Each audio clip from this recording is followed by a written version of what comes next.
Hi అండి. Welcome to my channel.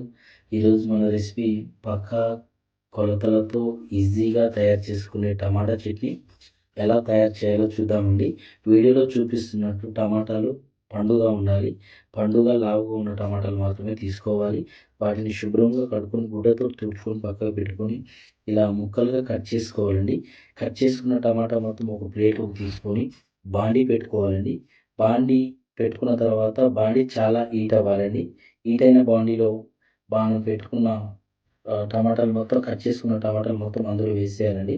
అవి బాగా టమాటాలు మొత్తం వేసిన తర్వాత ఎంతో రుచిగా ఉండే టమాటా చట్నీ ఈజీగా తయారు చేసుకోవచ్చండి మన ఇంట్లో ఉన్న మెటీరియల్. టమాటా పచ్చడిలోకి కావాల్సిన ఐటెమ్ అండి. ఇప్పుడు ఏమేమి కావాలో ఆవాలు, మెంతులు, జీలకర్ర, ఎల్లిపాయలు, ఎండుమిర్చి, చింతపండు. మనం ఇప్పుడు ఎలా కావాలో పొడి తయారు ఎలా చేయాలో చూద్దాం.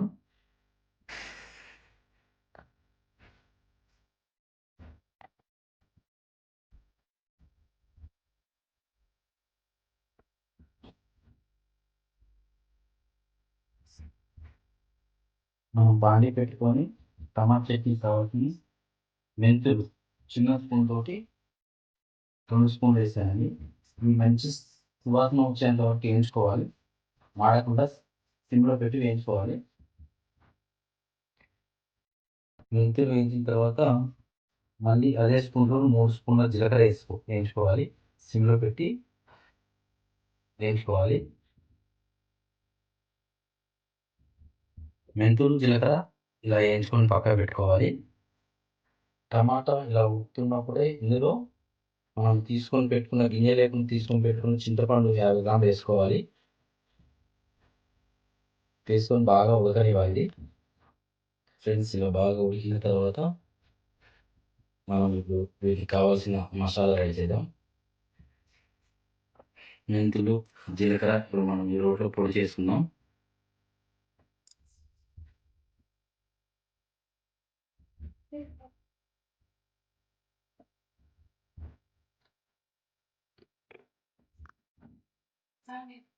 ఇలా మెత్తని పొడి చేసుకొని ఒక ప్లేట్లోకి తీసుకోవాలి.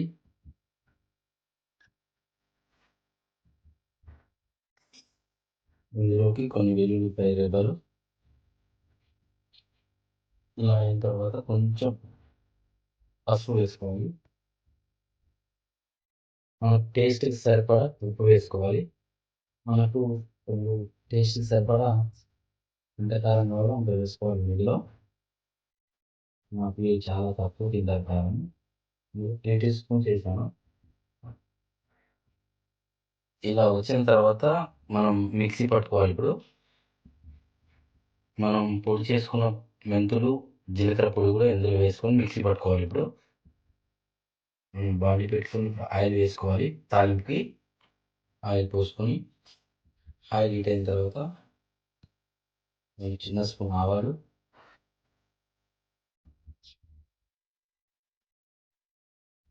ప్లస్ చిన్న స్పూన్ జీలకర్ర,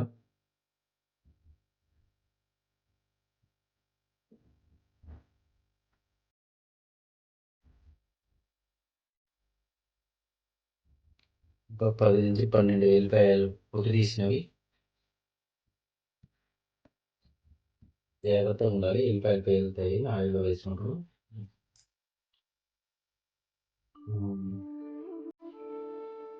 అవి మొత్తం కొంచెం లైట్ కలర్ మారిన తర్వాత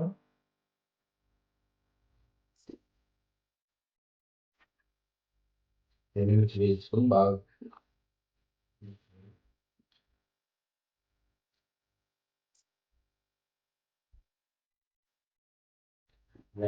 పచ్చాపచ్చి దంచుకొని పెట్టుకొని వెల్లుల్లిపాయలు కూడా వేసేయాలి. కరివేపాకు, వెల్లుల్లిపాయ వేసేసి బాగా ఫ్రై అవ్వనివ్వాలి. ఇలా పచ్చడి మొత్తం మిక్సీ పట్టుకొని పక్కకు పెట్టుకోవాలండి. మేము బాగా మెత్తగా మిక్సీ పట్టాము. ఎందుకంటే మా పిల్లలు అవి తొక్కలన్నీ తీసి పక్కన పెడుతుంటారు. దానికోసం మేము తీసుకొని పక్కన పెట్టి మెత్తగా మిక్సీ పట్టాము.